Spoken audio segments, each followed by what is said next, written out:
May I request you, sir, to please present a bouquet of fresh flowers to Shri P.L. Haranad. Thank you very much, sir, for being a wonderful host. I'll request you, sir, to present a bouquet to Shri V. Janardhan Rao. Thank you, sir, for being present here, for all the support in making this roadshow successful. May I request you to please present a bouquet to Shri Sanjeev Kumar Gupta. Thank you, Dham Report, for supporting the cause and being present here at the roadshow. And to present a bouquet to Shri Nilabhra Das Gupta, Deputy Chairperson, PPA. PPA family has done a lot of hard work in making this roadshow as a chapter special and successful. Thank you so much, Shri Bahika, for doing the honors. And now that we have given a floral welcome to the dignitaries on dais, time to officially inaugurate Roadshow GMIS 2023 by ceremonial lamp lighting. May I request all dignitaries to please light the ceremonial lamp and officially inaugurate this wonderful initiative. Being grounded, connected to our roots has always been what PPA family has been very, very proud of. It's a big day, and we would like to applause for the official inauguration of Roadshow GMIS 2023 Odisha chapter. Ladies and gentlemen, a very happy Teachers' Day to all of you. The domain we are all a tiny part of has been no less than a teacher, so may the maritime trade grow and we all prosper alongside. And with that, talking about this roadshow, as you are all aware, the Ministry of Ports, Shipping and Waterways has announced the third edition of GMIS with the theme Connect, Collaborate, and Create Thereby, inviting the maritime stakeholders across the world to kickstart joint initiatives with India across a wide domain of maritime offerings and be a part of India's growth trajectory. GMIS 2023 is focused on providing a forum for global thought leaders to design the next wave of maritime innovation. Today, India is home to 12 major ports, over 200 other ports, 30 shipyards, and a comprehensive hub of diverse maritime service providers. Being a part of the world's busiest trade route elevates the economic prominence of India's maritime sector. 95% of India's foreign trade and 70% of its total trade in terms of value takes place through seaways. As a country, we are striving towards achieving continual growth in maritime sector and emerge as one of the leading blue economies of the world. And talking about this roadshow, we have all major stakeholders right here to share their ideas, thoughts, and insights with one mission to make GMIS 2023 a gigantic success. Time for the formal welcome address. May I request Captain of the host team, Shri P.L. Haranad, to set the context and officially welcome everyone. Sir.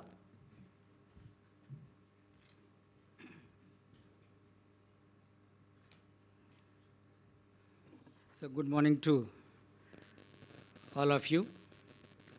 The Ministry of Port, Shipping and Waterways, Government of India, is organizing the biggest maritime event of the globe, Global Maritime India Summit 2023, the third edition, from 17th to 19th October at Bharat Mandapam, New Delhi.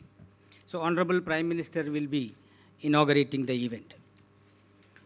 As a prelude to this particular maritime summit, today the Paradip Port Authority is organizing a roadshow, and I thank all of you for participating in this event. I take this opportunity to welcome our Honorable Minister of State for Port, Shipping and Waterways, Sri Shantanu Thakurji, who will be joining online. He was supposed to come to today's event as the chief guest, but because he is slightly indisposed, so he will be joining online from his residence from Kolkata. I also welcome Shri Hemant Sharma ji, so Principal Secretary of for Industries, Government of Orissa, Srimati Usha Padi ji, Principal Secretary for Commerce and Transport, Government of Orissa, and Shri Bhushan Kumar ji, the Joint Secretary for Sagarmala and Minister of Port, Shipping and Waterways, Government of India, Shri V. Janardhan Rao ji, the CEO of Gopalpur Port, and Shri Sanjeev Gupta ji, COO of Dhamra Port, and our Deputy Chairman, Shri Nela Brothers Gupta, and all the esteemed the maritime stakeholders of Orissa State for attending this event. So I would like to make some small presentation, because presentation I feel that is a better way of communication rather than speaking.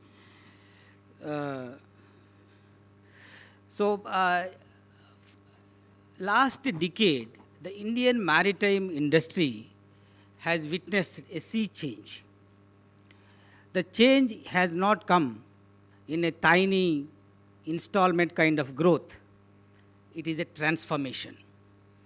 This transformation has been possible under the dynamic leadership of our Honorable Prime Minister, Sri Narendra Modi ji.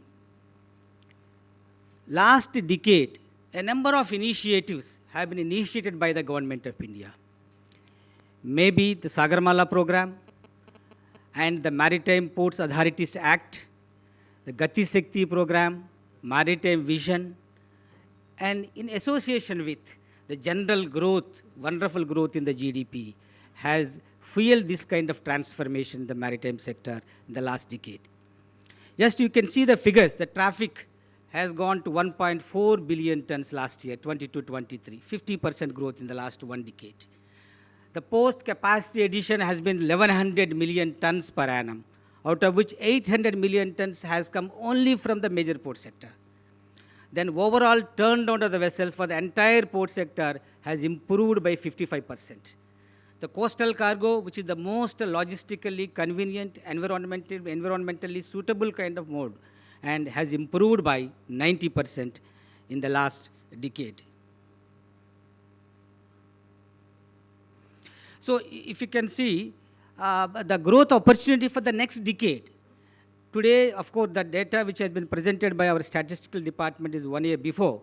It is 1.4 billion as on date for the entire port sector, including major ports and non-major ports. This is expected to grow to 2.5 billion tons by 2030. The major growth is expected to come from coal, that is the coastal shipping of the coal, and second is the containers. So the present capacity, which is 2.5 billion tons across the Indian port sector, is required to be augmented to more than 4 billion capacity per annum next decade. This is our requirement. So just I would like to enumerate the role of the Paradip Port Authority in the coming Global Maritime Summit. So just I want to tell you that those who do not know, that Paradip Port has been recognized as the best port in the country by Government of India for its overall performance, and has been awarded Sagar Shrestha Samman for the year 22-23. In fact, we have contributed 25% of the total growth that has happened in the major port sector of the country. So you can see the Paradip Port growth story for the last 10 years. So we have added 60 million tons of capacity, 30% growth in the capacity. The cargo volumes have gone up by 100%, if you say overall decade. The productivity parameter, which is very important for the customers, one is the productivity. OSBD is the productivity that we achieve if a vessel is parked at a berth for a single day. It has gone up from 18,000 to 31,000. We are the best in the country in terms of productivity. And second is the turnaround of the vessels. Turnaround of the vessels is a cost to the customer. The lesser the turnaround, the better it will be. So we have come down from 119 hours in 2017. Today we have come to less than 50 hours, 47 hours. But just in 2 days, the vessel will come and go from us. So you can see the future projects, because we are not happy with the capacity we have added. We want to add further capacity. By 2030, next 6 to 7 years, we will be completing these 8 projects, which will be awarded. Almost out of the 8 projects, 5 projects will be awarded in next financial year itself, because for awarding of the project, we have to go through a lot of process. First, there will be a DPR, then approval by the ministry, environmental clearance, tendering, financial closure. All these things we want to complete in 1.5 years' time, and then award out of these 8 projects, 5 projects next 24-25, and other 3 projects in the next year. So that's why next 5-6 years, so we will be adding about 100 million ton additional capacity to Paradip with the investment of 5,700 crores. And apart from the capacity addition, we are also trying to diversify our cargo basket.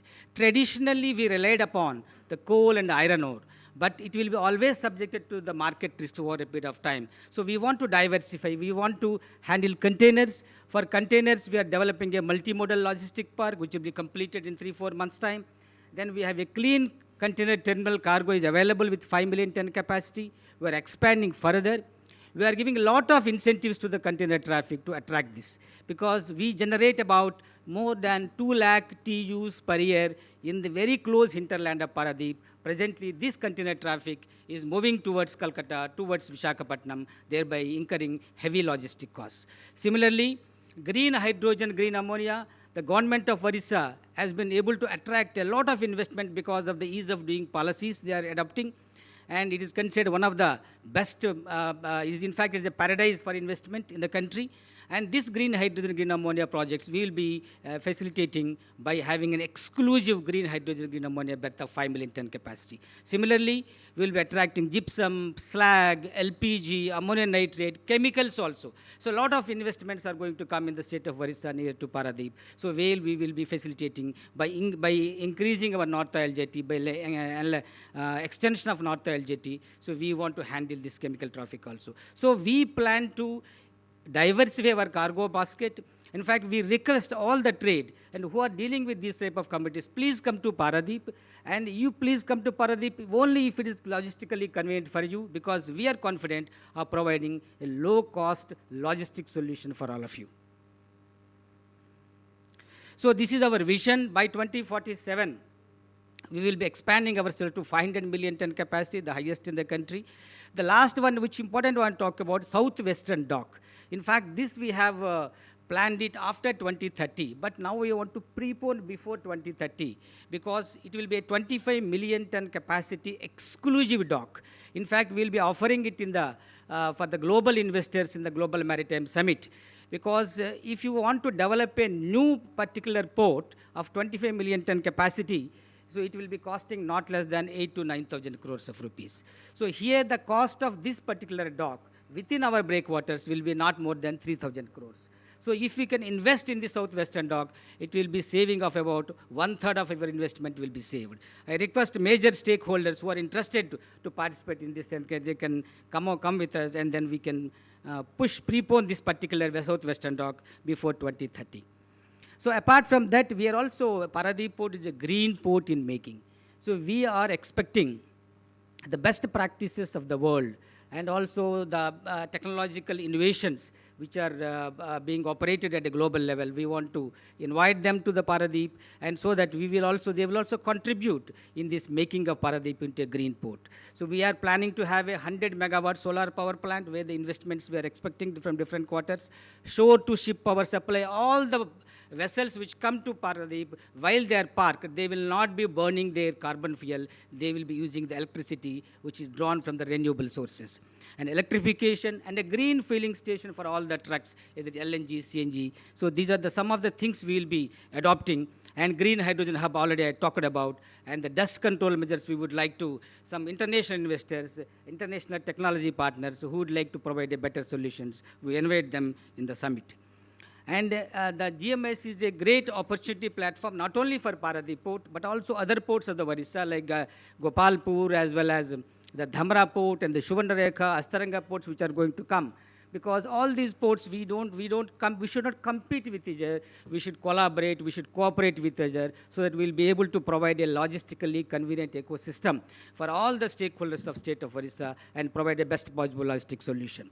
So here in the Global Summit, Paradip Port will be not only showcasing it as a best port of call because of its performance, but also enlisting various investable projects to the international fora, and also finding opportunities for business development, and also looking forward for transfer of technology for converting itself into a green and smart port.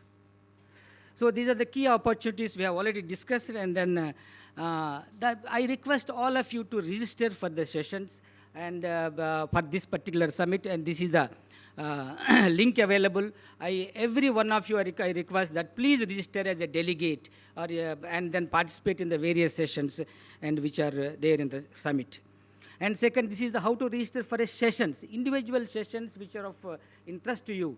Definitely, you will definitely register for those individual sessions also. These are the two things which are available. Please kindly do the needful. And third thing which you want is Paradip Port is organizing, and two sessions in fact. The first session is the latest trends in shipping and maritime logistics, which is being chaired by the Sri Honorable Minister Sri Piyush Goyal ji. And the second session is the special session on Orissa, where all the Honorable Ministers from the Orissa will also be participating. These two sessions, please specifically register for these two sessions and participate. These are very, very important and useful for all of us. And we plan to sign a lot of MOUs in this, and around at present we are expecting at least 25 MOUs worth of about 50,000 crores investment we plan to sign in various fields of trade, business promotion, and capacity augmentation, green technology, smart technology, etc. And I also request any one of you who want to work with the Paradip Port, I invite them to come approach us, and we'll be able to sign an agreement with you, and so that our relationship will continue further and take it to the logical conclusion. And apart from that, for the general operators of maritime field, and we have a Maritime Excellence Achievers Awards are also there, where you will be recognized for various categories. You have to apply for these particular Achievers Awards through this link available, and then definitely it is a great recognition at the global forum, and also an opportunity for you market yourself. So with this I will conclude. I will cordially invite all of you and to participate in the mega global event, maritime global event of this Global Maritime India Summit 2023 at New Delhi. Thank you so much.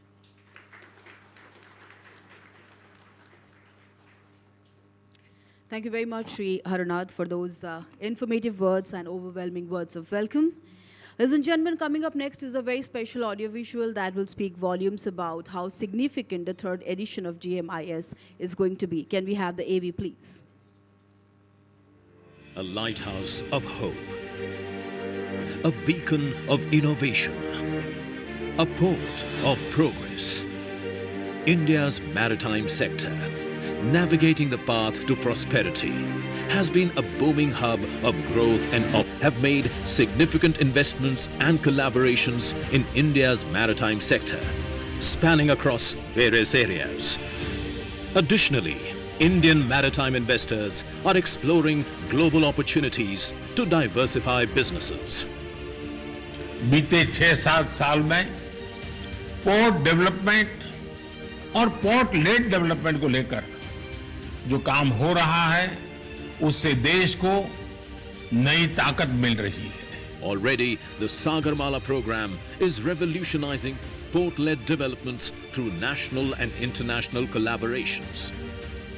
The Sagar Setu, National Logistics Portal Marine, has created an ecosystem for ease of doing business through seamless integration. India is spearheading advancement of regional trade and transit in BIMSTEC region. India is also driving establishment of 5,000 kilometers of multi-country Eastern Waterways network for economic rejuvenation and providing gateway to international North-South transport corridor through Chabahar Port. Beyond the trade and cargo, India's cruise industry has been growing at over 35% with various government initiatives to make India a key maritime tourism destination.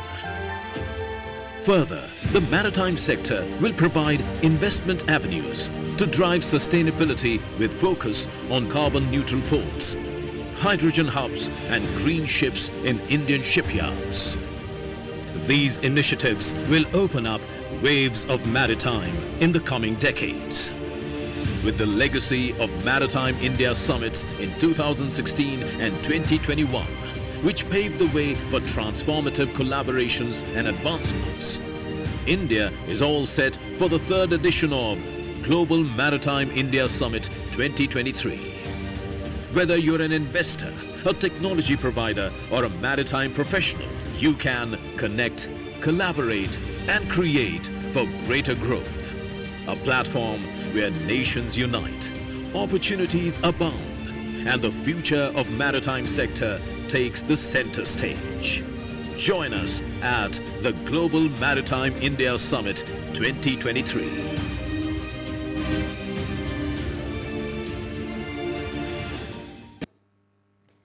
Ladies and gentlemen, please give a big round of applause for GMIS 2023. The audiovisual speaks it all. Giving a little more detail, since its inception in 2016, the Maritime India Summit has proved to be instrumental in facilitating and grounding the investments within the maritime sector, taking Indian maritime industry at par with global benchmarks. The last two editions of the summit have witnessed participation, engagement, and interaction from all major maritime nations of the world, with the commitment of investments in projects across port, shipping, and allied sectors. To deliberate on the prospects and the key offerings of the third edition of Global Maritime India Summit, may I invite Sri Bhushan Kumar, Joint Secretary, Sagarmala, Ministry of Port, Shipping and Waterways, for an overview on GMIS 2023 and opportunities entails of the sector. Sir.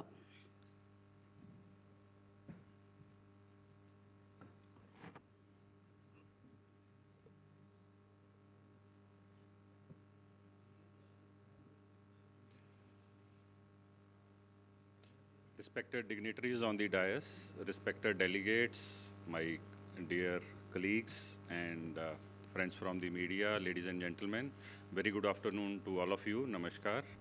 So I'll take you through a brief presentation, although Chairman Paradip Port Authority has covered most of the things, but I'll briefly cover the other aspects and cordially invite you to participate in the Global Maritime India Summit, which we will be holding in October in New Delhi. So can someone present this on screen?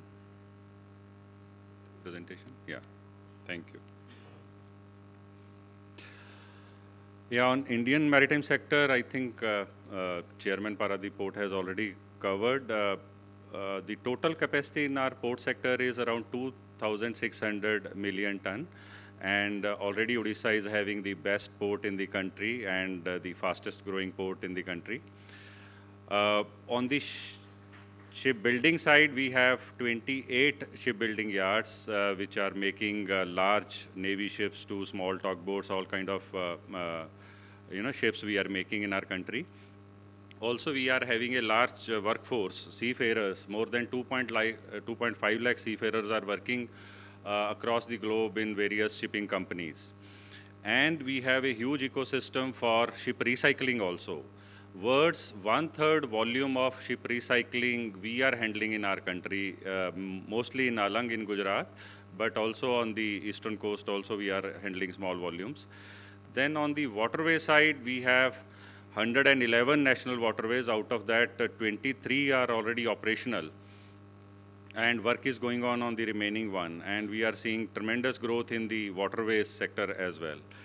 Then another important vertical of the maritime sector is the lighthouse. We are having more than 200 lighthouses, out of which we are developing 75 lighthouses for tourism. We have already opened a couple of them, and we are seeing a huge footfall in this sector. This is a new sector, lighthouse tourism, which we are exploring. And if you see the progress in the last one decade, you can see on the screen all big numbers. Starting from the capacity of major ports, which has doubled, then cruise passenger footfall has tripled. Despite COVID, we have made very good progress in the cruise passenger footfall. Then national waterway traffic has grown by 18 times, 18 times. That is a huge jump we have seen in the national waterways. Similarly, all other fronts, be it seafarer growth or solar power use or PPP investments, we have done extremely well. And this was possible only with the contribution from all of you. All of you are important stakeholders. You have worked very hard. That is why we have achieved such a marvelous figures and achievement. And globally also this is getting recognized. If you see, our 2 ports are already among top 30 ports in the world. Our turnaround time is improving. Now JNPA is having a turnaround time of less than 24 hours, which is better than many developed nations in the world. And now other ports are also improving. Similarly, on the seafarer side, we are already among top 5 countries in the world. We are having 2.5 lakh seafarers working in the shipping companies. In ship recycling, we are already number 2 in the world, handling more than 1/3 volume of recycling. Then similarly, on all other indexes, we have improved, be it Logistic Performance Index, World Competitive Index. We have improved a lot from the previous, whatever we were 10 years back. And this journey is continuing. We are continuously reforming our sector. We have taken a lot of initiatives on the infrastructure side. We have the Sagarmala program going on. In Sagarmala program alone, we are having more than 800 projects costing around 5 lakh crore. Out of the 800 projects, around 230 projects have already been completed, and around 250 projects are under construction, and other ones are in the advanced stage of development.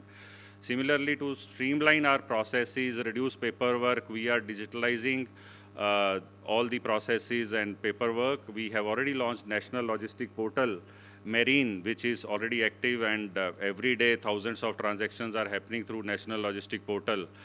And to improve the waterways, we have a dedicated program, Jal Marg Vikas project, where we are spending more than 5,000 crore to improve the waterways. So we are working on all the fronts as far as the infrastructure improvement is concerned.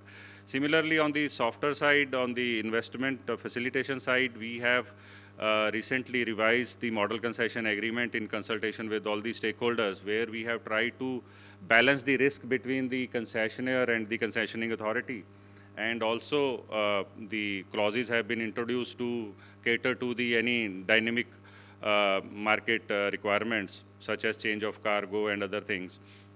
We have given full tariff freedom to the PPP concessionaire. Earlier, the tariff used to be fixed by TAMP. Authority was there. Now they are no more. For new concessionaire, the concessionaire will have full freedom, and that is the reason we are getting a lot of interest from the PPP players in our port sector projects. For promotion of shipbuilding also, we are working very hard, and now we have a policy of giving first right of refusal for Indian bound or inbound or outbound cargo to Indian built ships, right? So that people invest in Indian built ships. Also, we are giving subsidy in shipbuilding. On the legislative side also, we have enacted new laws. We have improved based with the consultation of all the stakeholders. We have revised all the relevant acts, be it Major Port Authority Act, Inland Vessel Act, or Marine Aids to Navigation. All these were very, very old acts. Also, Indian Port Act is now under revision. Very soon we will have that also enacted. So this journey is continuing. We are not stopping at this. And due to all such reforms, at least next couple of decades, we will have huge growth in the maritime sector. What we are anticipating is that our port capacity, which is currently around 2,600 million ton, this will cross more than 10,000 million ton. And Paradip Port will be expanding like anything, as Chairman Paradip Port mentioned. We will see more and more automated ports, terminals getting set up, because we have set a target that all future development will be on PPP mode. When PPP players will come, they will bring efficiency in their operations, and we will have more better terminals operating here. On the future fuels, hydrogen, methanol, we are working very aggressively. Paradip Port is also working on setting up hydrogen hub. Similarly, Kandla Port, VOCPT Port, they are in advanced stage in setting up fuel hubs. In cruise shipping also, we will see huge jump. We are now at number 4th in Asia Pacific. Very soon we will be number 1 because we have improved the cruise shipping infrastructure. Just 2 days, yesterday only, Vizag International Cruise Terminal was inaugurated by Honorable Minister, our Honorable Minister. And before that, New Mangalore Port Cruise Terminal, Cochin Port Cruise Terminal. We are already constructing Bombay and Goa Cruise Terminals. So we are going to see huge jump in the cruise industry also in our country. Similar steps we have taken in shipbuilding, repair, and ship recycling, where we are trying to improve the ecosystem in our country. In waterways and coastal shipping, we are seeing huge jump in the cargo. In inland waterways alone, we are seeing around 40% growth in the cargo on annual basis. That's the kind of volumes that's flowing in the waterways. And also in the coastal shipping, we have more than 10% growth on annual basis. So the model share, which is currently around 6%, we will have, we have set a target that this will go up by 12%. So we are working, we will see huge number of opportunities coming up in all verticals of the maritime sector in the future. So to discuss all such opportunities, to discuss the challenges, policy requirements, we are organizing maritime summits from time to time.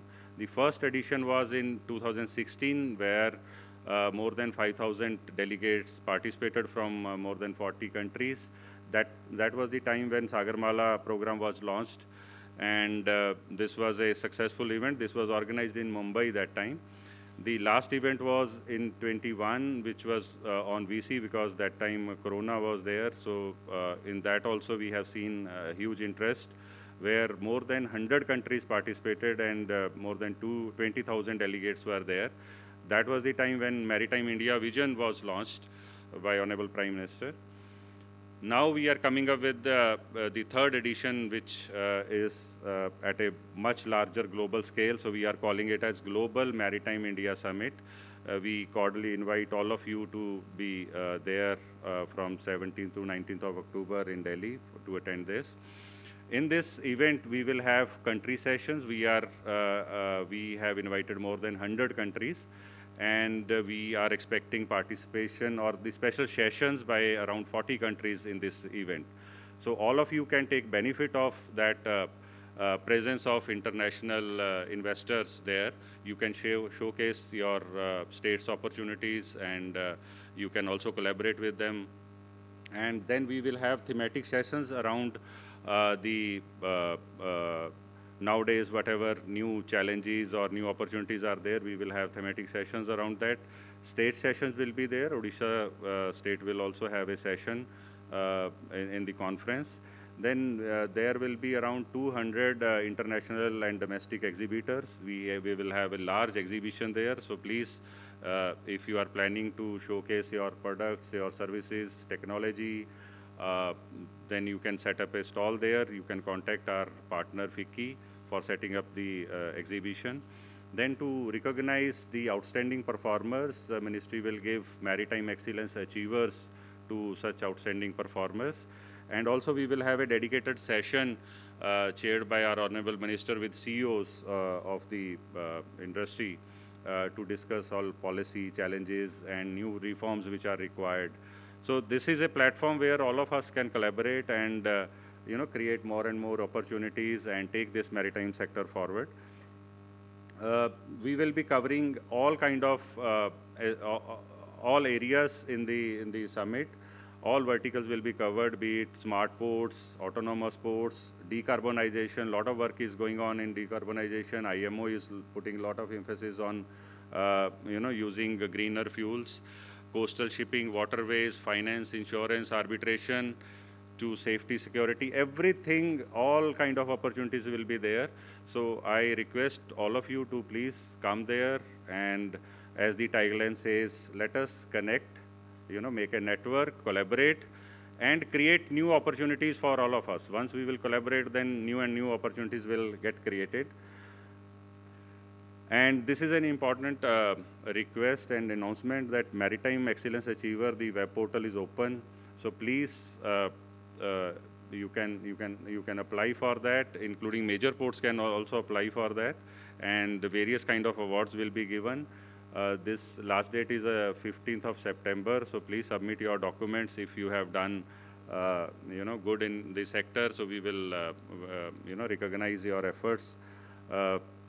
So with that request, I again request, please participate in this event. Please bring maximum stakeholders in Delhi. And use this platform for the betterment of the maritime sector. Thank you.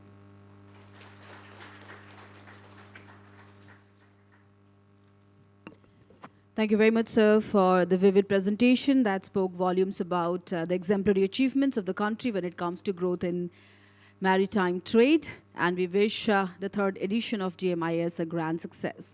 Ladies and gentlemen, Honorable Union Minister for Port, Shipping and Waterways and Ayush Government of India, Shri Sarbananda Sonowal, has sent tons of good wishes for this roadshow and a very special message. May I request the technical team to please play the audiovisual. Namaskar. India today stands as a driving force that will script the next chapter of maritime history in South Asia. Under the dynamic leadership of Honorable Prime Minister Shri Narendra Modi ji, this major port is going to be one of the most important places that will play a major role in achieving the goals of the country's Maritime India Vision 2030. This roadshow is a testimony to our deep-rooted cultural connection and our collective ambition to make the nation's grand vision a reality. The Global Maritime India Summit 2023 is stated to be held from 17 to 19 October under the auspices of the Ministry of Ports, Shipping and Waterways at Bharat Mandapam, New Delhi. Under the visionary leadership of our Honorable Prime Minister, Shri Narendra Modi ji, India's maritime capabilities will continue to grow with the mantra of cooperative federalism that is based on a strong center-state collaboration. GMIS 2023 will further act as a significant global initiative to boost the Indian maritime economy by fostering both global and regional partnership while facilitating investment. This flagship event provides a strategic convergence platform for the Indian and international maritime communities. GMIS 2023 brings together a diverse array of global maritime stakeholders, policymakers, regulators, and industry leaders. Through a series of interactive exchanges, the platform provides an exciting opportunity to brainstorm and resolve the pertinent issues of maritime infrastructure. GMIS would also enable exchange of innovative ideas for the sector's speedy growth. The upcoming GMIS 2023 and ongoing initiative will shape India's maritime prospect. It will present a forum of leveraging such investment opportunities for businesses and trade ventures within the ports and maritime sector. I warmly welcome all stakeholders in the maritime sector, both local and global, to use this event as a platform to present their investment prospect to fully unlock the maritime potential of this region. For centuries, Indian ports have attracted and served global traders from all across the world. To achieve our goals of Make in India and Make for the World, India's maritime prowess to facilitate seamless global supply chain will play one of the biggest roles. There is an ocean of opportunities ahead of us in the global maritime sector, and working together in the spirit of Team India, we are bound to achieve resounding success. Dhanyavad. Jai Hind. Thank you very much, Honorable Minister Shri Sonowal, for encouraging with us all with those heartfelt words.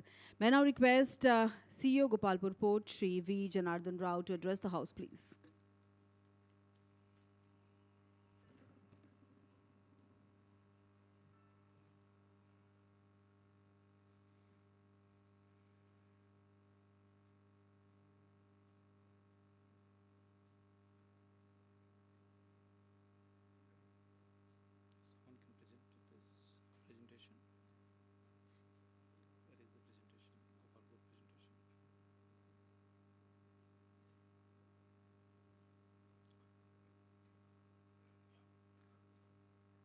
respected dignitaries on the dais and off the dais, a very warm welcome and very good afternoon to all.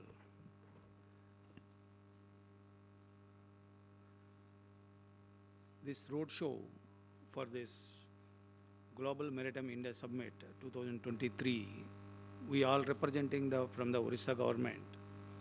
So this Global Maritime Indian Summit, it's a very prestigious program being conducted by the central government, and we should be very proud to be part of this roadshow. I thank you personally, Harnath sir, for giving me this opportunity to address this gathering in this roadshow.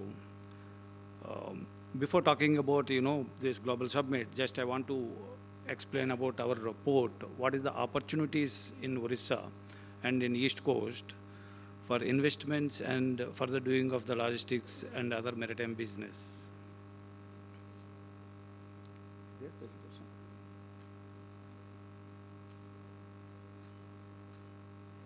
Oh, it is there. Okay.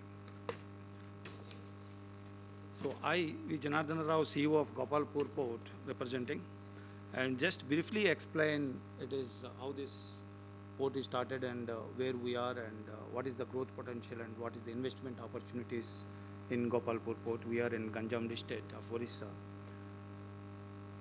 This Gopalpur Port is situated between two gates of one is Visakhapatnam Port and Paradip Port.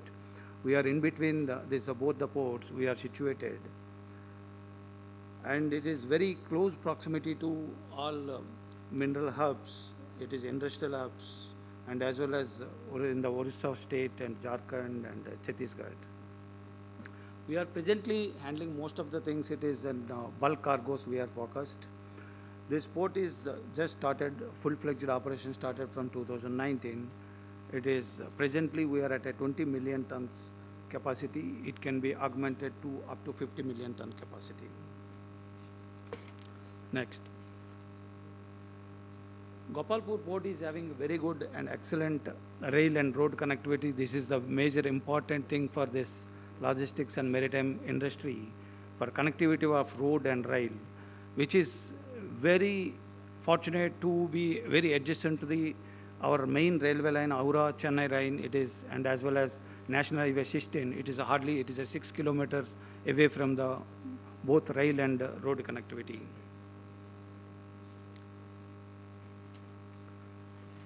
Next.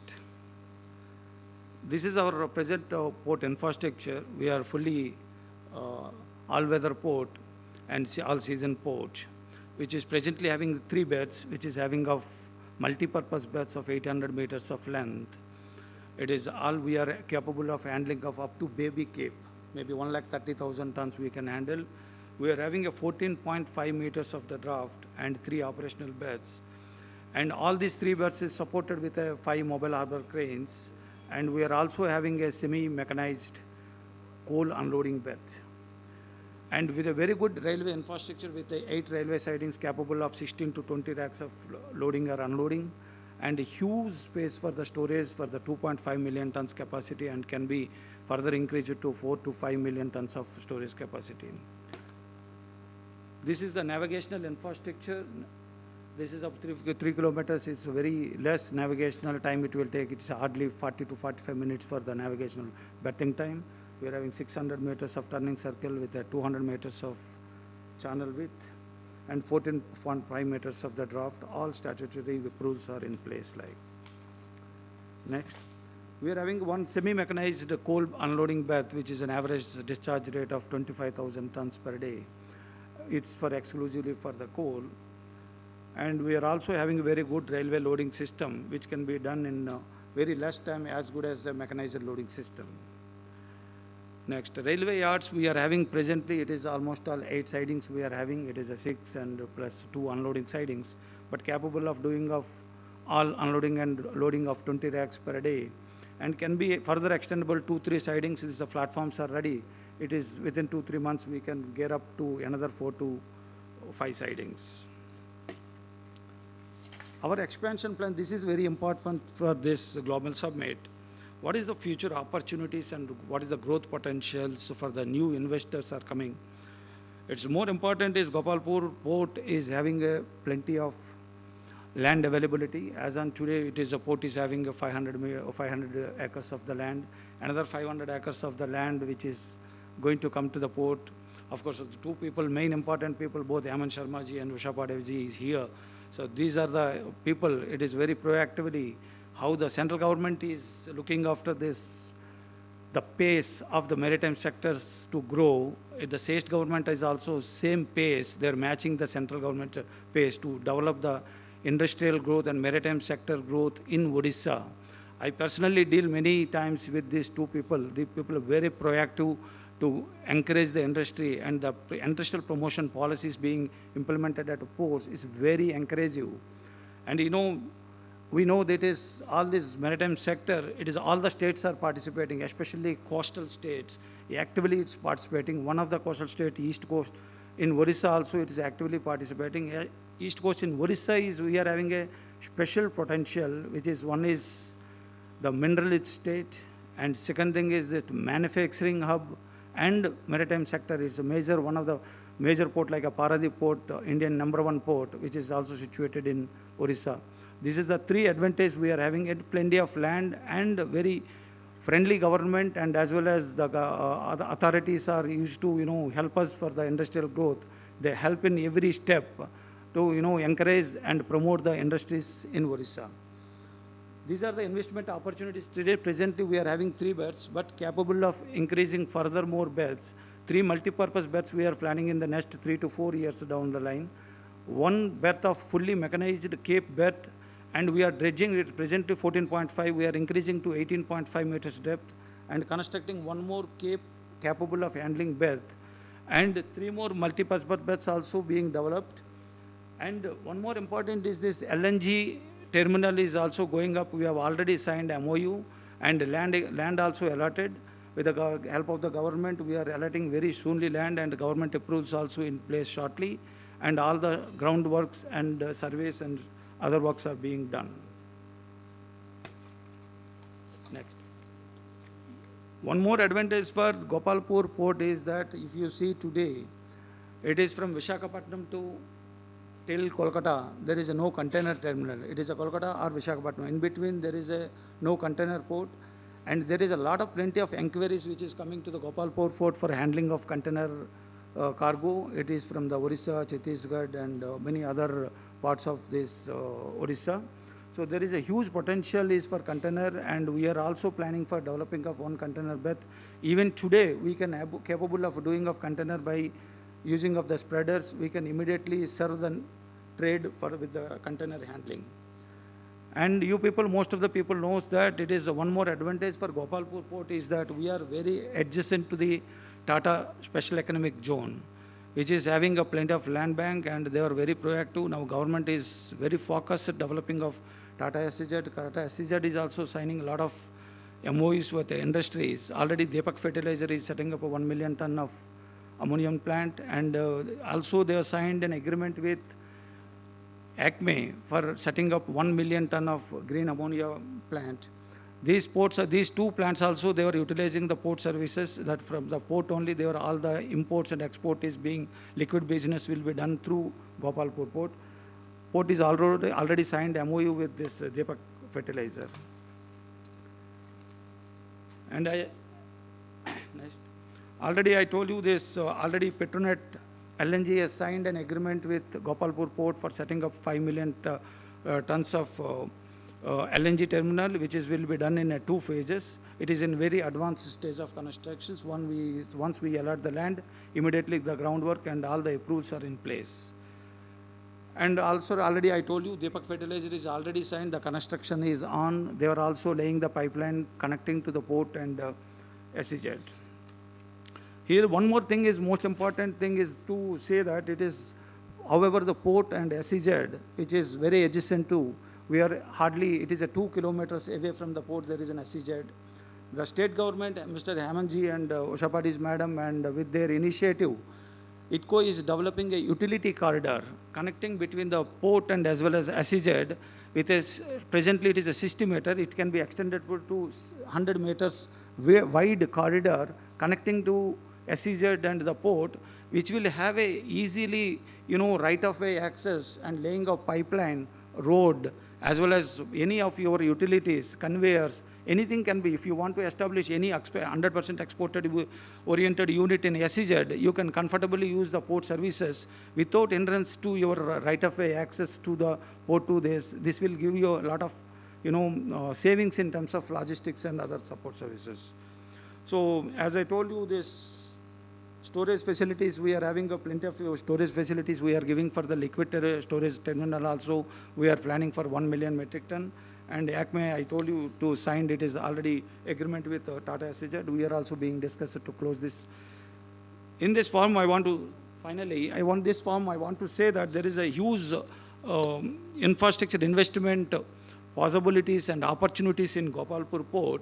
As a maritime sector, I welcome all the trade. Please come and visit the Gopalpur port and see the facilities which is available at port as well as SEZ and other infrastructure being developed in and around. So this is one of the best opportunity. I'm requesting all the people to use this opportunity. Thank you so much. Thanks once again.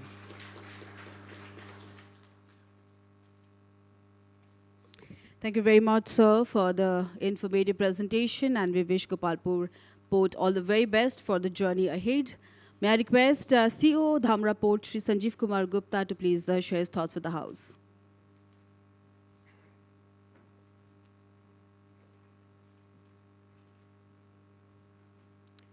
Respected dignitaries, delegates, good afternoon. Today is a very special day for all of us. The maritime industry is a backbone of international and national trade. The industry plays a very vital role in development of any nation economy. India has a rich maritime history dating back to the Indus Valley civilization. Our country has a vast coastal line of over 7,500 kilometers located between the east and west. Maritime industry contributes in Odisha in a big contribution. This industry provides direct and indirect employment to the people and contributes significantly to growth of country GDP. Dhamra port is well located in Odisha and well connected to the steel industry, iron ore and coal mines, Jharkhand, and then Odisha, then also West Bengal. Present capacity of Dhamra port is 50 million ton. Recently, we have commissioned 5 million ton LNG terminal, and the capacity of this terminal is currently 5 million ton, but very soon, based on the market, we can develop it to 10 million ton capacity. As you know, that Dhamra has a very special feature, like all the trains are moving in the wall. Once the train is bringing a material, it can be unloaded, and then it can be cleaned in the single direction, and then it can be loaded. And the total TAD of rake for all these operations is only 10 hours. You can assume our services and best services we are providing to the all vendors. And our railway line is well connected to the grid of the railway. It is 62 kilometer corridor we have, and we are also doubling this corridor to reduce the TAD of the railway. Similarly, we also have very good facility for unloading of road trucks. I think our TAD is only 5 to 6 hours. This is one of the best, and because of this, we provide very good services to the customer at the very low cost. Our Adani Group has a big plan for the Dhamra port, and already government of Odisha and India is approved the capacity of 314 million tons for this port in coming 30 years, where we'll have LPG terminals, then container terminals, liquid terminals, and also industrial park. We are also developing airstrip in this area. Apart from this, we are doing a lot of things for the community also. We have very good DAV school for the community of nearby. The maintenance industry also faces several challenges, including climate change, piracy, and maritime accident. It is our collective responsibility to protect marine environment and promote sustainable development. We must work toward to reducing the carbon emission and adopting green shipping practices. We are also promoting LNG-powered vessel to reduce the carbon emission. Government of Odisha and India have taken various measures to promote sustainability and shipping, investing in the port infrastructure. We must continue to support the growth and development of this industry to unlock the full potential. It is a time for us to come together and work towards making India a global leader in this industry. Thank you very much.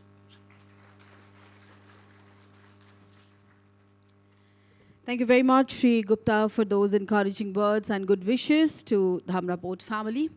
Ladies and gentlemen, if I have to define the efficiency of Commerce and Transport Department in just 3 words, those will be seamless, effortless, and best in class. And the credit for that goes to the Iron Lady who heads the department, takes challenges head on, and delivers nothing but the best. And we are all looking forward to hear her feedbacks. May I request you, ma'am, to please share your thoughts with the House, Srimati Usha Padhi.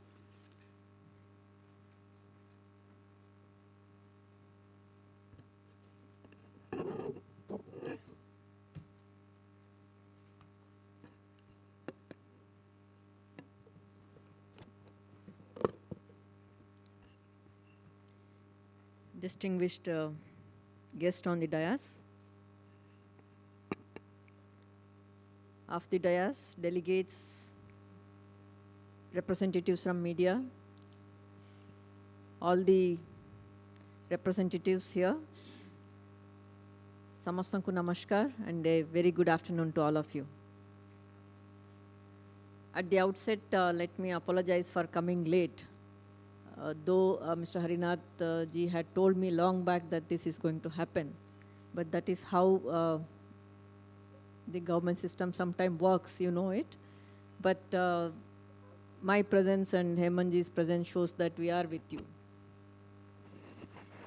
But it can be compensated because I have avoided making this panel as a manel. Sitting only, a lady sitting only on, sitting on the dais. So that offsets my coming late.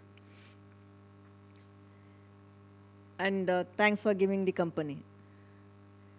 I wish my minister, who is again a women leadership, would have been here, but she has conveyed her compliments to all of you.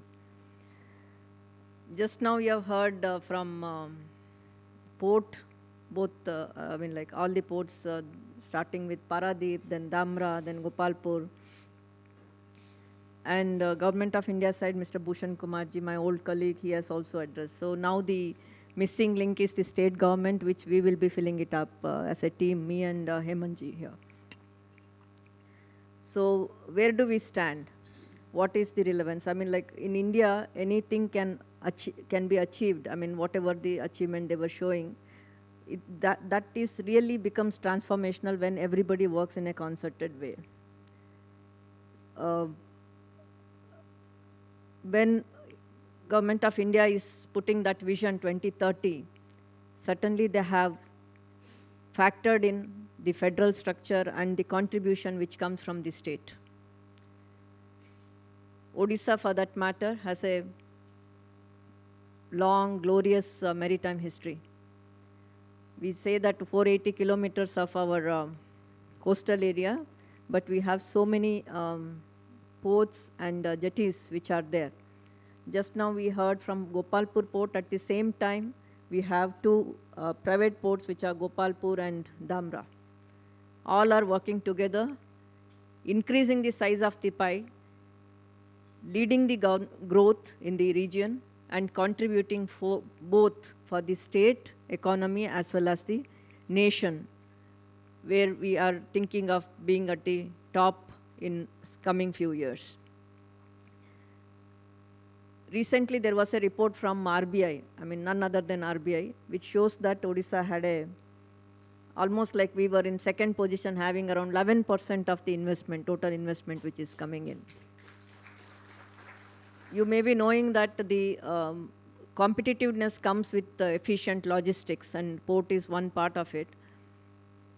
And in India, many times we complain that logistic cost is little higher compared to the other countries. Maybe we are somewhere at around 14% or something. Yeah. So to reduce that, I mean, when the DPIIT does the survey, the lead survey, so Odisha has been the achiever in the coastal states. That is because state government has been pioneer in bringing those frameworks, regulations, which are friendly to the investors. That is how Odisha stands somewhere in the top and contributing to the growth in the maritime sector. One thing normally when we talk of maritime, the inland waterways, I think, I mean, like, has been the back burner for a very long period. But I think now the time has come where they are focusing. I think from 0.2%, I was seeing there one of the report where it has become 2%, which is still low, but still there have been a quantum leap which is taking place. Recently, again in collaboration, Government of India and Odisha have cleared the proposal, which is for the inland waterways of 64 and inland waterway 5, which may come up, will address the problem of this evacuation of the EXIM. And this will be from Paradip, connecting, of course, Damra, up to Talcher, the Pangpal and that route. So around 200 plus kilometers. So this is very, very futuristic. Again, Odisha has come forward and we have decided to repurpose our existing SPV for such thing.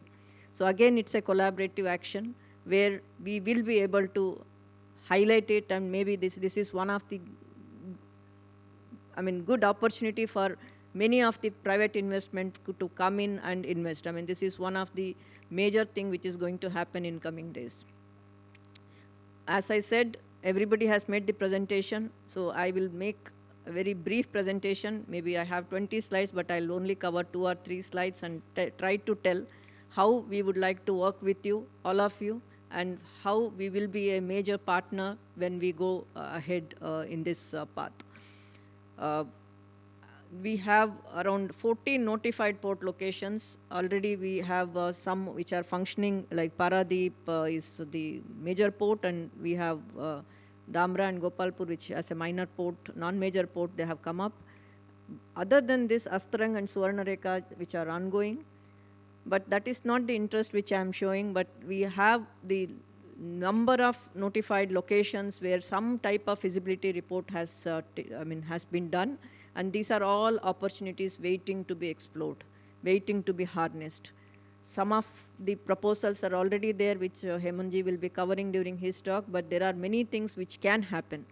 Lot of fishery jetties can come, I mean, like, which we have not focused much. Lot of captive jetties can come. I mean, the entire stretch can allow that. And as I again said, maybe Odisha has so much of, endowed with so much of ore and mines. I think without Odisha, I don't think you can think of any port development. Whether I like it or not like it, people are going to come to our state, and there has been a designed policy framework where we are attracting them, which will be like a double dividend. We have the endowment at the over and above that, we have the enabling policies, so people will come, and this is where we are going to have a lot of opportunities for these ports. And we will be going very soon for various RFPs and expression of interest where people can come and participate. Many times, like a lot of, it is linked to the global economy, growth and everything. The feeling in the market sometimes goes, what you call boom and bust, goes up and come down. But this is one sector I think we can continuously work towards that and make these things happen. It's going to grow, and the size of the pie, or the share for everyone is going to be there. Next slide, please. This is the last slide. I will not go beyond this. how do we do it? Again, as I said, why Odisha has become an achiever in LEAD survey is because we have a good framework, good institution arrangement where we can be able to expedite the things, investment and quick decision making process. There we stand and we have the edge over the other states. So the Odisha Maritime Board, which which has been recently done, though we are late entrant, but because of that we have a lot of advantage also. We have we will be putting system where a lot of things can be much better than many other states which they will be doing. So this will be one stop solution for many of the people or investment which will be coming to the state. We will be able to clear it very clearly. It is not only about port, even for the inland water ways. And also just now we said that India is also focusing on cruise tourism. We have a lot of scope there. Odisha has been the unexplored, what we call best kept secret. So maybe this is one way where we will be addressing this issue through taking up through this. Again, a win-win sort of for tourism as well as for the maritime sector. Here I stop, and maybe the Department of Commerce and Transport, which will be along with the industry department, we will be participating in a full-fledged manner. We have already had one round of meeting where Mr. Harinath was also there, and IDCO also, IPICOL represented from the industry department. So we will be participating in a full-fledged and full throttle. We will be bringing our ideas and our thought process which can be shared, and I request all our entrepreneurs here and who are the stakeholders in this entire domain be part of it, and together with the like all the stakeholders, I think together we can grow and we can be the leader which we deserve at the global level. Thank you so much for this opportunity. Once again, Paradip Port, thanks for giving us the opportunity. Thank you, everyone.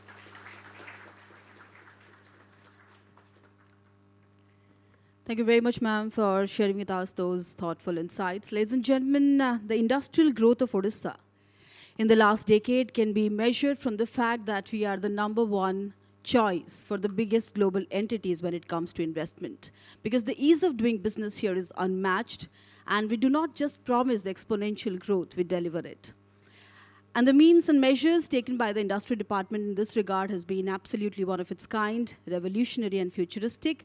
We have a head of the family who is humble enough not to take much credit for it, but the nation is talking about his contribution in making Odisha an industrially flourishing state. May I request Shri Hemant Sharma to share his thoughts with the House. Sir.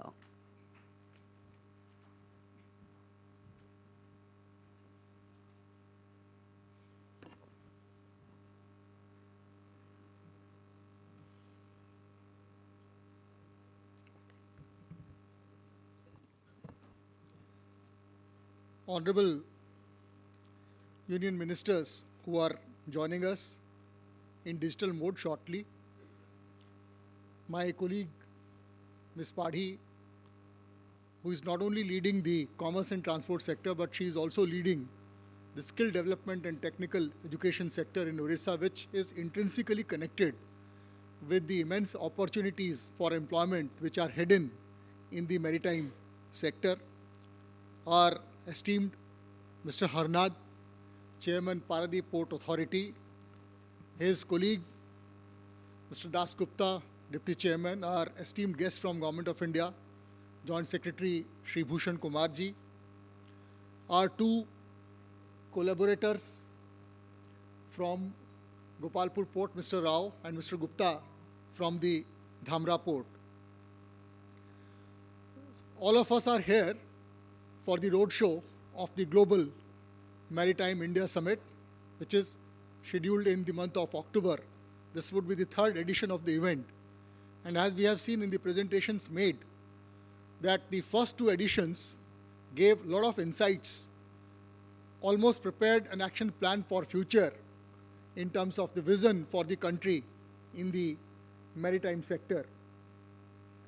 The three words which define connect, collaborate, and create really catch the essence of what this global summit is going to present before us as opportunities to connect, opportunities to collaborate, and opportunities to create investment, create employment in wherever the maritime sector has a role.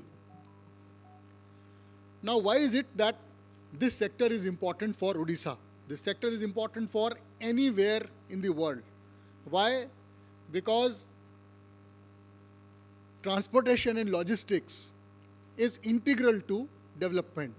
There are many studies which have shown that if the economy has to grow at a rate of X, the transport sector, the logistics sector has to necessarily grow at a rate much higher than X in order to enable the economy to grow at a rate X.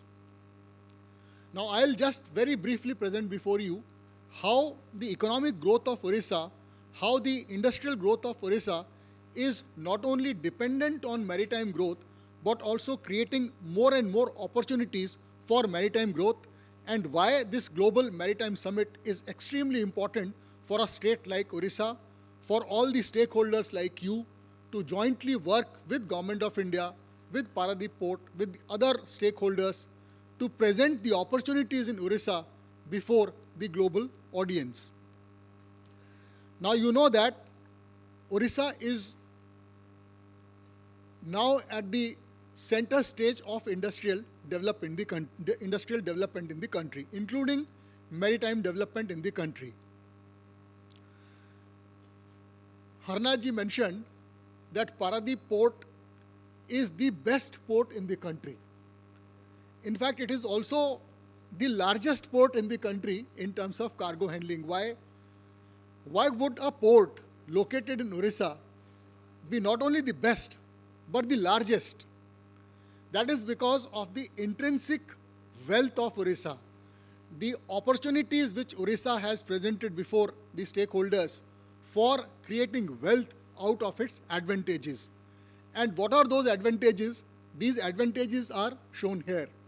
It is our polity, our political system, the stability inherent in our polity, our economy which is booming, the geographical advantage which we have, the policy provisions which we have brought in order to multiply the advantages given to us by our polity and geography, and the demographic advantage which a state like Orissa enjoys over many of its peers because of the work which has been done by our government in instilling skills and education in our demography.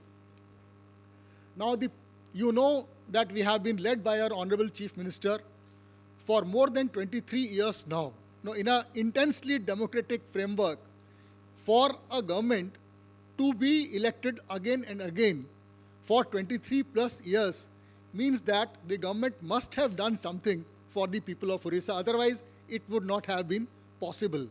And therefore, this political stability gives us what is called policy certainty, which is what the investors are looking forward to. Our progressive policies, they are not cast in stone. We are responsive to market requirements, to requirements of investors, to requirements of industry, to requirements of stakeholders. But at the same time, we do not have any policy flip-flops. And therefore, this political stability has given us immense growth, which has led to our economic strength. You know that our country is growing. India is growing. India is amongst the fastest growing economies in the world today. And all of us Indians in the Amrit Kal of our independence must take pride in the fact that today India is the single biggest contributor to the growth of world's economy. But at the same time, our country, India, is able to grow at 6.5% because states like Orissa are growing at 11.5%. We are amongst the fastest growing states in the country today, and therefore we are a big contributor to the growth of Indian economy. We are growing at 11.5%, our country is growing at 6.5%, which means that there are places in India which obviously are not growing at, which are growing at less than 6.5%. Therefore, the contribution of states like Orissa, and there are many states like Orissa who are growing much fast and therefore are contributing immensely to the growth of Indian economy. Today, Orissa is ranked as the premier destination for investment across all sectors, not only in certain specific sectors, but across all sectors. We have the second highest volume of investments actually happening in projects. This is a data released by Center for Monitoring of Indian Economy in April 2023. And look where we are, right? We are just below Maharashtra and just above Gujarat. But we are far, far ahead from Andhra Pradesh, Karnataka, Tamil Nadu, and Uttar Pradesh. And one most important feature of this, is that we are the second highest in the country. But another important feature is all the states in this graph, barring Uttar Pradesh, are coastal maritime states. That is where the importance of maritime geography, the importance of ports, the importance of port-led development is to be realized by all of us, that if we are the second highest, if we have the second highest investments happening in the state, it is because of the advantage which our ports bring to our industry.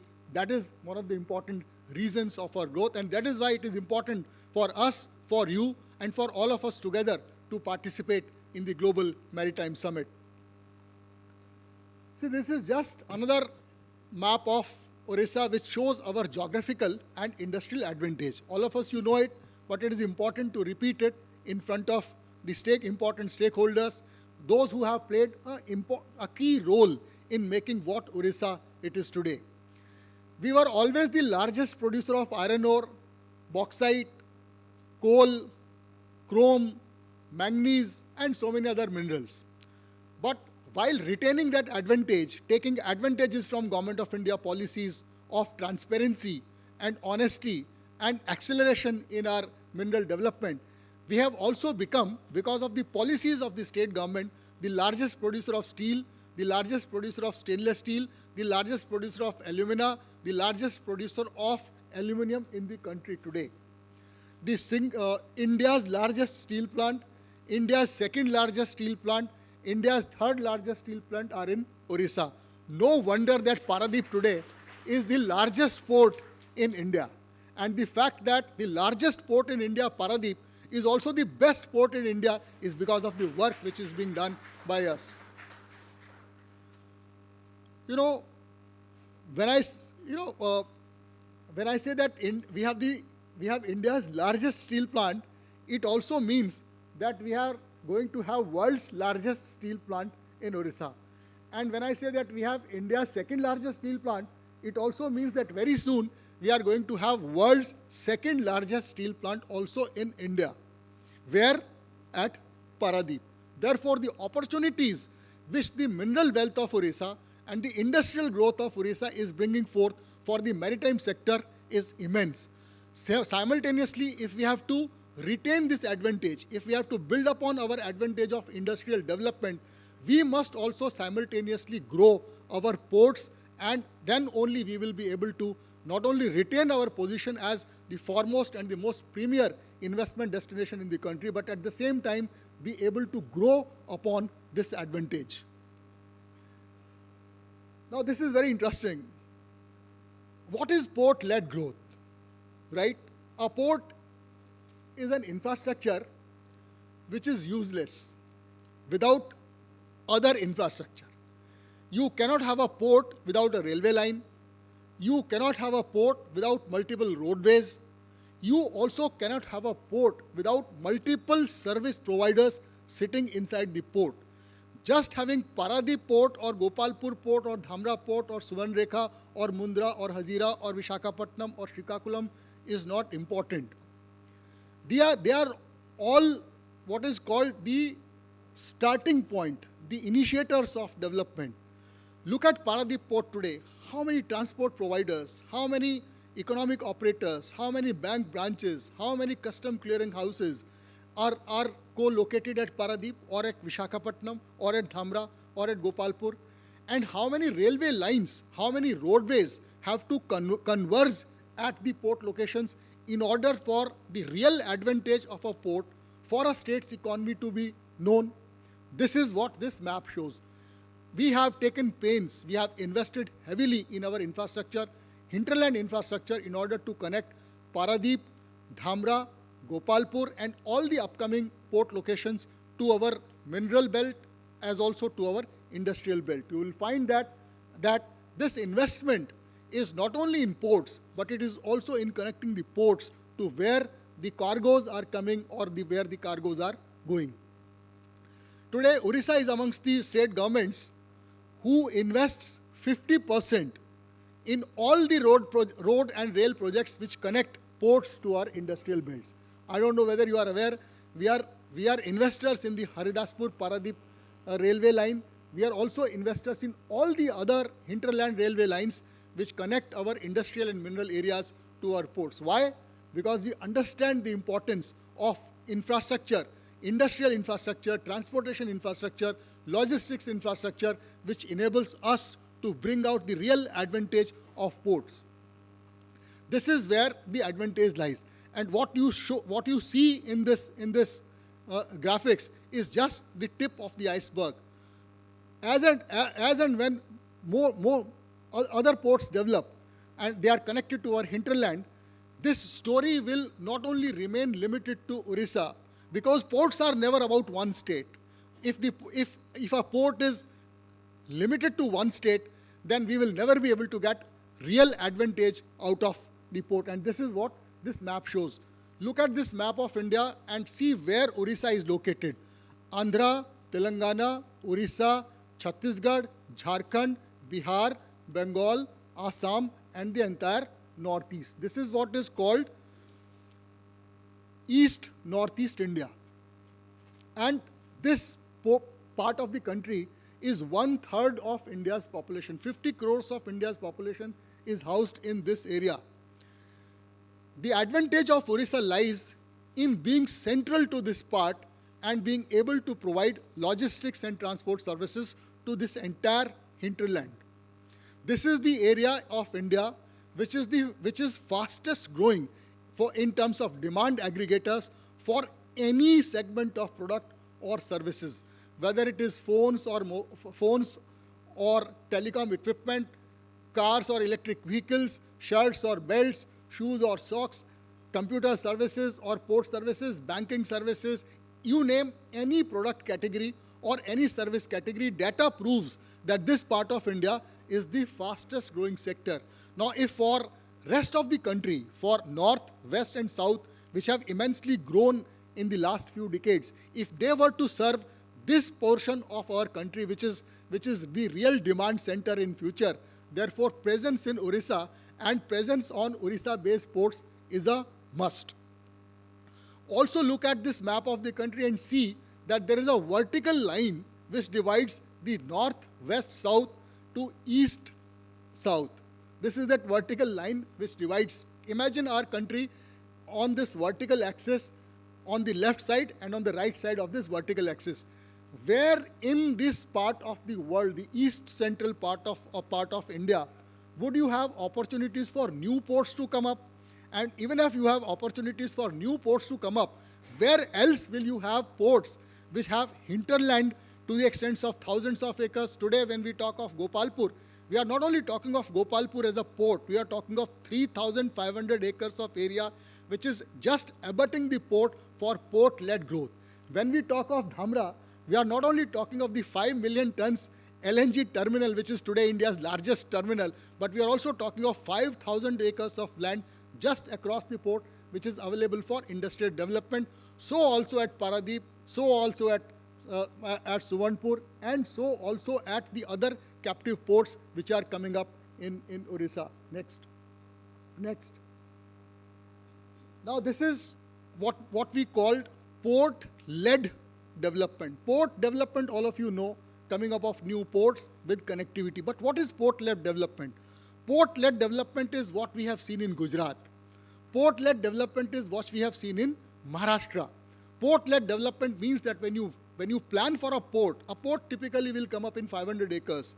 But if you leave it to only those 500 acres, that will be port but not port-led development. In order to make it port-led development Along with this 500 acres for the port, you must have at least 5,000 acres to enable industries, to enable other service providers to come up close to the port. And this is where the opportunity in Orissa lies, whether it is Paradip or Gopalpur or Dhamra or Suvarnpur or Ashtarang or Palur or Inchudi or Bahuda Muhan. At all these locations, our government is planning not only port but port-led growth. And wherever you look at in this map, you will find immense opportunities, not only for port developers, not only for port operators, not only for shipping lines or for cargo handlers or for stevedoring services or for custom clearing houses, but also for those who would want to set up their industries close to the port. Why is it that today Paradip has become the first port where green hydrogen or green ammonia is being set up? Because we had the opportunities there. We had land, we had water, we had power readily made available for those who would want to come up close to Paradip. Why is it that Gopalpur port has been able to attract 2 million tons of green hydrogen and green ammonia when much more developed and advanced places in the country elsewhere have not been able to do so? Because at Gopalpur we had readily available land, water and power with connectivity for these projects to come up quickly. This is the advantage of Orissa, and the advantage of Orissa is not only in port-led growth, which I mentioned, but also in setting up of new ports, whether it is captive ports like Jatadhari Muhan or the ArcelorMittal port at Mahakalpada, or our government's new port, Mahanadi Riverine Port, which we are very soon going to bring out into the market, or the ports at Palur or at Bahuda Muhan, which will soon be brought out into the public domain and before the investors community. We are therefore very excited about the Global Maritime Summit, and Orissa, as I mentioned to you in the beginning, always seizes the opportunity.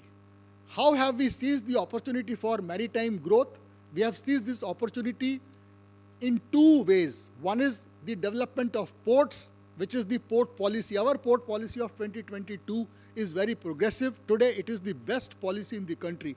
It provides for participation of all stakeholders, whether it is for development of lighthouses for tourism, for cruise complexes, cruise operators, or for development of captive ports, captive jetties, as well as for ports in the private-public partnership mode, as well as pure commercial ports. Our port policy, I would suggest that you be familiar with it, and we will in future be organizing more and more events of this nature in order to popularize this policy. This policy takes care of what is called port development, and simultaneously our industrial policy 2022, and these two policies run conjunctive to each other, take care of what is called port-led industrial growth. If any stakeholder in this community would be interested to learn more about our port policy or our industrial policy, please feel free to be in touch with us. These two are our sectoral experts. You can note down their names and numbers, and you are free to communicate with them at any point of time in order to resolve your queries or learn more about what kind of opportunities Orissa provides for both development of ports as well as port-led industrial growth. We are extremely thankful to Paradip Port Authority for having given Orissa an opportunity to participate in this roadshow, and we can assure you that we will take full advantage, Bhushan Kumar ji, of the Global Maritime Summit and participate wholeheartedly and with all stakeholders along with us. Thank you so much.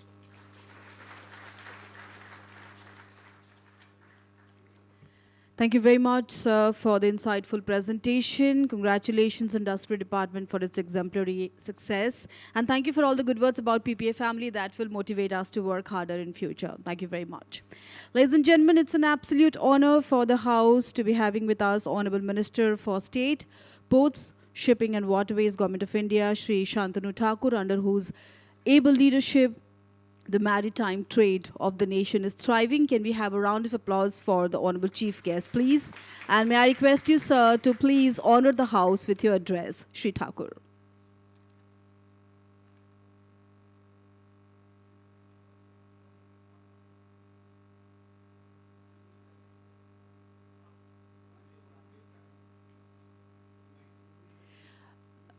Sir, I'll request you to.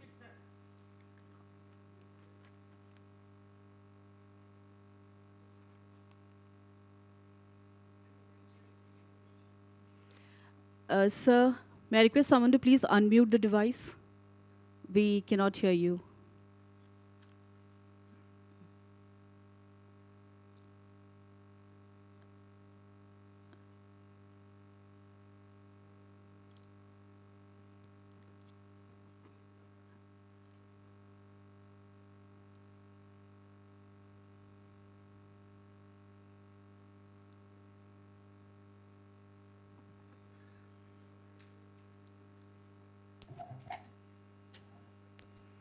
Hello? Yes, sir, you're audible now. May I request you, sir, to please address the House? Yeah.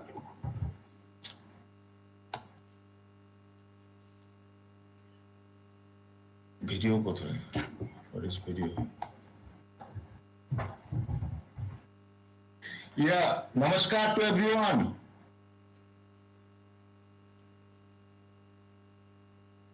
Is it, are you listening to me?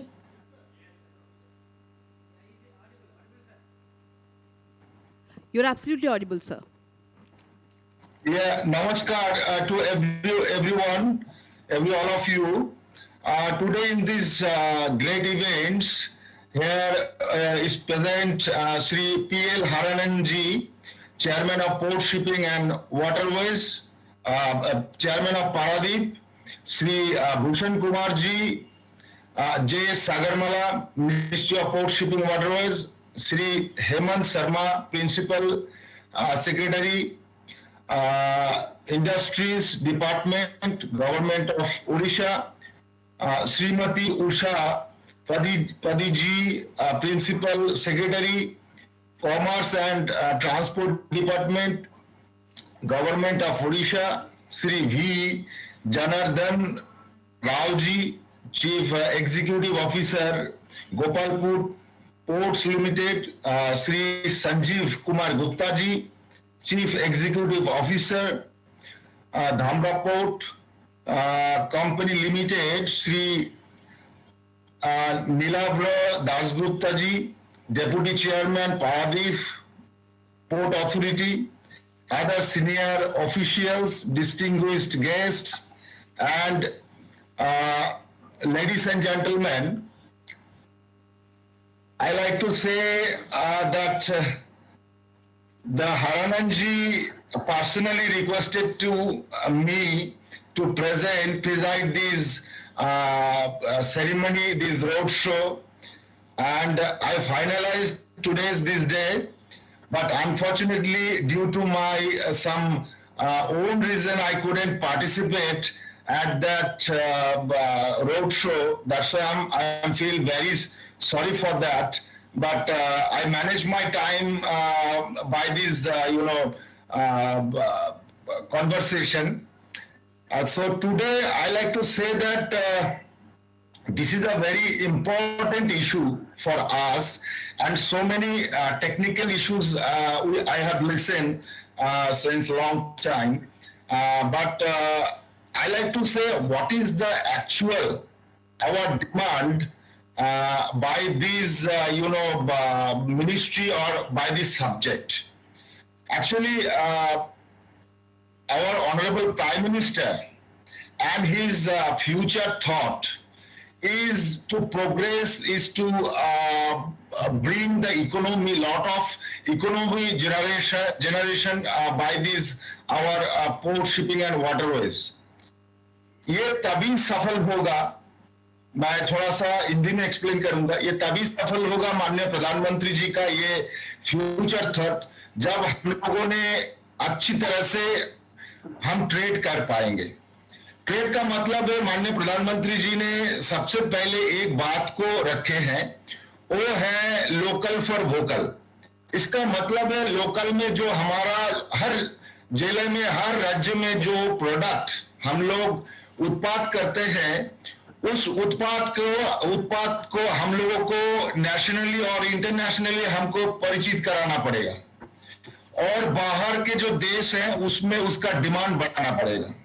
और इसके लिए सबसे सबसे सुविधाजनक लाभदायक हमारा जो communication है वो है हमारा ये वाटरवेज ट्रांसपोर्टेशन।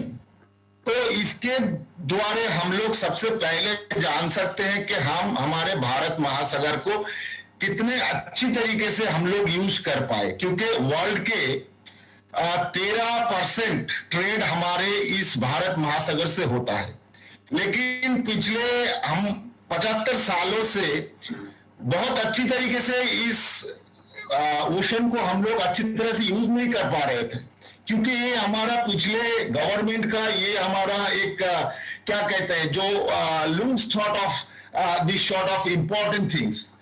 लेकिन लास्ट 9 सालों में माननीय प्रधानमंत्री जी ने जो लोकअपटरिंग किए हैं हमारे इस port shipping and waterways ministry है और ये जो अथॉरिटी है इनके ऊपर, इसमें हम लोगों को माननीय प्रधानमंत्री जी को जो कहना है वो सबसे पहले है हमारा वो जो लोकल फॉर वोकल प्रोडक्ट उसको कितना अच्छे तरीके से हम लोग पोर्ट में पहुंचा सके, और इसके लिए हमको क्या क्या इंफ्रास्ट्रक्चर का डेवलपमेंट करना है वो हमको सबसे पहले सोचना है। इसमें सबसे पहले आएगा डेडिकेटेड फ्रेट कॉरिडोर, चाहे वो रेल का हो, चाहे वो सड़क का हो, चाहे वो विमान का हो, क्योंकि सबसे ज्यादा एक्सपोर्ट अगर हम लोग कर पाएंगे तो माननीय प्रधानमंत्री जी का जो फ्यूचर थॉट है इस अमृत काल में कि हम लोग आगे जाके 2047 में हम लोग 5 ट्रिलियन इकोनॉमी में पहुंचेंगे, ये हमारा जो थॉट है इसको वास्तविक कर पाएंगे, इसको रियलिटी में पहुंचा पाएंगे तब जब हमारा टोटल ये जो इंफ्रास्ट्रक्चर है इसका डेवलपमेंट होगा। गवर्नमेंट का सोच है कि पोर्ट लेड इंडस्ट्रियलाइजेशन जब होगा तब पोर्ट लेड इंडस्ट्री में ये सब वोकल हमारा जो लोकल फॉर वोकल प्रोडक्ट्स है इसको हम डेडिकेटेड फ्रेट कॉरिडोर्स के माध्यम में तुरंत पोर्ट में पहुंचा पाएंगे और वहां से हम उसको एक्सपोर्ट कर पाएंगे विश्व के बहुत सारे देश में। और इसके लिए हमको सबसे पहले पोर्ट का हर एक चीज, हर एक जो सेक्टर है वो सेक्टर को हमको डेवलप करना होगा, चाहे वो हमारा सागर माला के द्वारा हमारे जितने सारे पोर्ट के जो एरिया, हमारा जो इनलैंड वाटरवेज है उससे हमको जो ये प्रोडक्ट है को आवागमन कराना, क्योंकि हम लोग जानते हैं कि इनलैंड वाटरवेज जो हमारा नेशनल हमारा जो वाटरवेज है इसमें सबसे कम खर्च में हम लोग सामान को आवागमन कर सकते हैं। और इसके लिए हम लोग ये जब तक ये पोर्ट में हम जितना जल्दी फास्टर हम ला पाएंगे वो हमारा सबसे बड़ा कामयाबी होगा। क्योंकि आपको एक छोटा सा नजारा देना चाहता हूं, शायद सोचिए कि आज चाइना इतना बिजनेस में ये समुद्री बिजनेस में इतना आगे क्यों बढ़ गया है? बढ़ गए इतने लिए उनका जो इंटरनल जो कम्युनिकेशन है वो बहुत ही इजियर है, क्योंकि एक स्टेट से एक स्टेट तक अगर हमारा 24 घंटा लग जाता है प्रोडक्ट को आने में, वहां चाइना को लगता है 12 घंटा सिर्फ। तो ये 12 घंटे जो फास्टर है चाइना, इसके लिए चाइना आगे बढ़ जा रहे हैं। हमको इस विषय पे ध्यान देना है कि हम कितना स्विफ्ट इजी कम्युनिकेशन कर पाए पोर्ट को यूज करने के लिए और पोर्ट्स को हम इस प्रोडक्ट को बाहर भेजने के लिए। जितना ही इजी कम्युनिकेशन हमारा होगा उतना ही हम फास्टर होंगे और हमारा माननीय प्रधानमंत्री जी का जो 5 ट्रिलियन जो इकोनॉमी का थॉट है वो हम लोग उसमें कामयाब।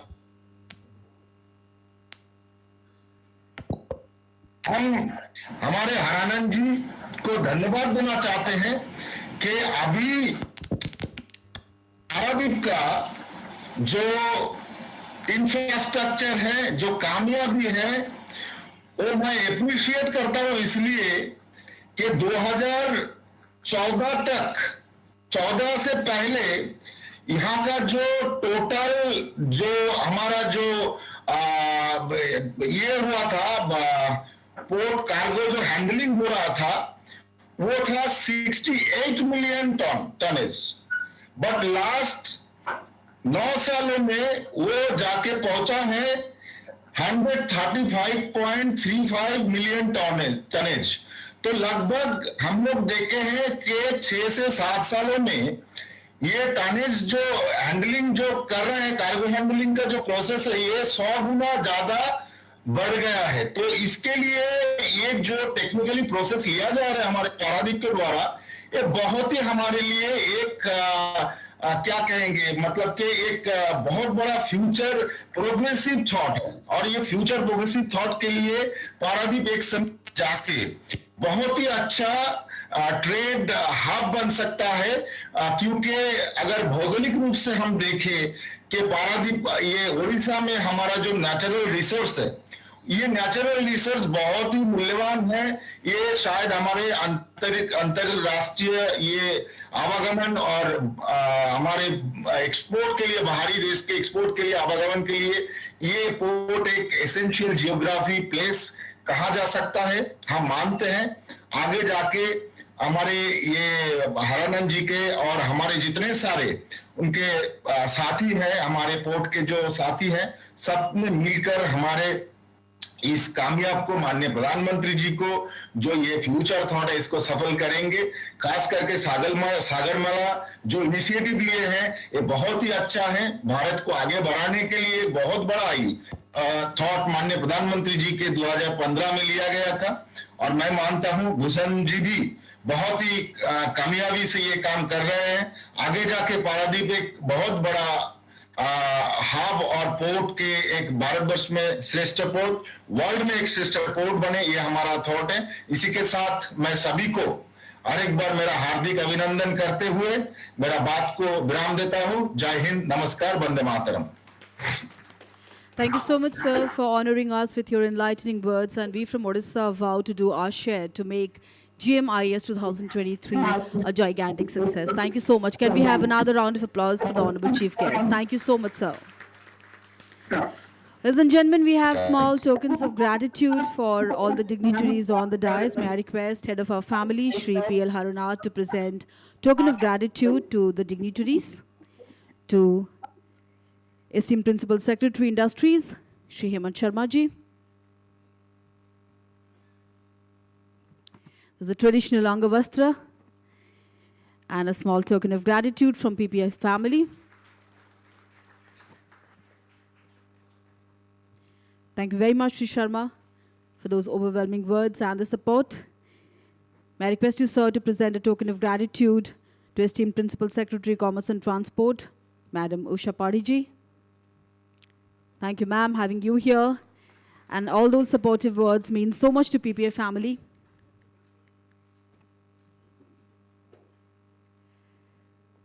May I request Shri Haranath to present a token of gratitude to esteemed Joint Secretary Sagarmala, Shri Bhushan Kumar.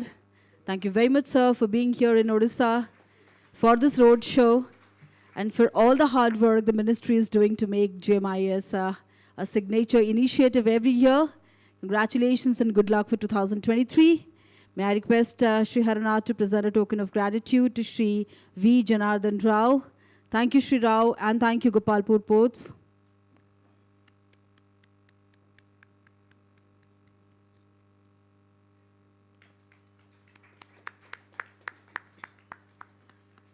May I request Shri Haranath to present a token of gratitude to Shri Sanjeev Gupta. Thank you, Shri Gupta. Thank you, Dhamra Port, for all the support in making this road show so special and successful.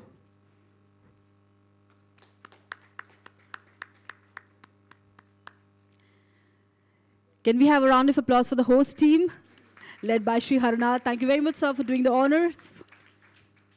Time for the vote of thanks. May I request Deputy Chairperson PPA, Shri Nilabhra Das Gupta, to do the honor, please.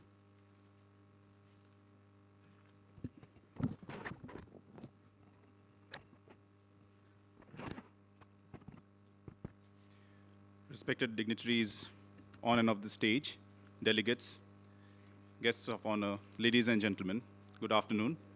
It is indeed my proud privilege to be able to propose the formal vote of thanks on this august occasion. To begin with, I extend my heartfelt thanks and gratitude to our Honorable Union Minister, Ministry of Ports, Shipping and Waterways, Shri Sarvanand Sonowalji, who despite his very hectic and busy schedule consented to address the august audience through a virtual address. Sir emphasized the pivotal role of Paradip Port in India's maritime domain. Sir also expressed confidence that the GMIS would provide a platform for stakeholders to explore and leverage the vast opportunities within the maritime sector. I'm sure Sir's infectious enthusiasm will inspire all of us to strive harder in making the Maritime Summit a grand success.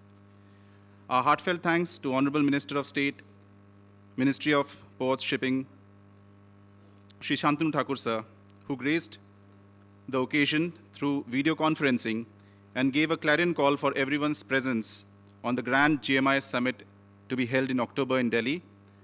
I'm confident that we'll heed his call and make the event a massive and grand success.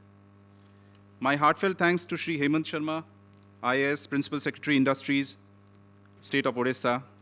As usual, Sir, with his encyclopedic knowledge, encompassed the term that defines the summit: connect, collaborate, and create. Thank you, sir, for taking time out and addressing in the audience in such a comprehensive manner, not only putting forth the industry in Odisha, but also the opportunities and the strength that the maritime sector has for the whole of the nation and the stakeholders also. My heartfelt gratitude to Srimati Usha Padi, Madam, IAS Principal Secretary, Commerce and Transport Department, Odisha. Madam, you provided a comprehensive overview. Madam also was no less than any man, not only added to the diversity of the stage, but also enriched this august gathering by giving such an incisive presentation. Thank you, Madam. My heartfelt thanks to Shri Bhushan Kumar, sir, Joint Secretary, Sagarmala, Ministry of Ports, Shipping and Waterways, for sharing insights into the development and achievements of the Ministry of Ports, Shipping and Waterways, Government of India over the past decade, and also providing a brief overview of the GMIS 2023 summit. Sir also highlighted the various policy and legislative innovations which I am sure all the stakeholders were enriched from. My gracious thanks to our speakers from the non-major ports, the private ports in Odisha, Shri V. Janardhan Rao and Shri Sanjeev Kumar Gupta ji, who briefed us and represented their ports and also held forth the opportunities that the ports have for the maritime sector and the stakeholders present here. I'm sure that along with Paradip Port, we shall collaborate and take the state of Odisha much further and the nation much further in getting more glory in the maritime sector.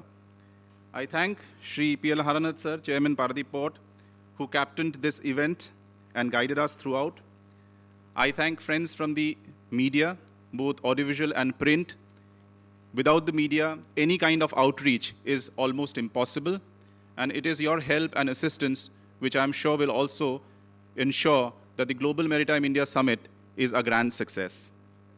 I'd like to thank all my colleagues from the Paradip Port, all personnel connected to this event, including the anchor, the caterers, the media team, and all other people for making this roadshow a grand success, which is but a curtain raiser to the Global Maritime India Summit 2023 scheduled for October. Last but not the least, my sincere thanks to the august audience present in this hall. Without you, this roadshow could not have been possible. The roadshow serves as a prelude to the third Global Maritime India Summit to be held from 17th to 19th October in New Delhi. It is a significant event that will bring together government dignitaries, industry leaders, maritime stakeholders, and enthusiasts. This summit is poised to shape the future of the industry, reinforce India's position as a global maritime leader. I welcome you all to the summit.